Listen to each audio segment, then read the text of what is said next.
Hello mga ka-fix, what's up mga higala? Another day, another repair vlog na sata. Excited na ba mo?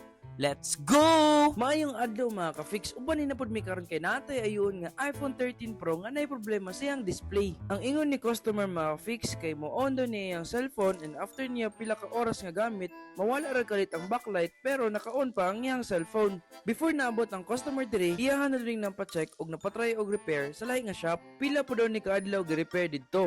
Pero pagkuha nila mga after 1 hour nga gamit, same gyapon ang issue. Medyo dako jud og nagasto si customer dito, pero wa na siya ning balik.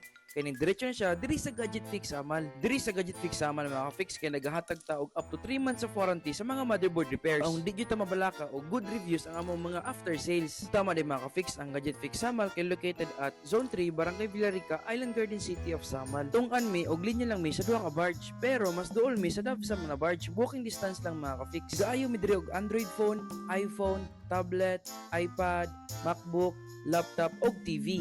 Og makita ninyo sa video mga ka-fix na okay na ang cellphone ni customer. Og amo na siyang gitest og up to pila ka oras kung mawala pa pagyapon ang display. Kung naman ani nga problema diri na sa Gadget Fix Samal, kalidad barato og masaligang repair shop sa isla sa Samal.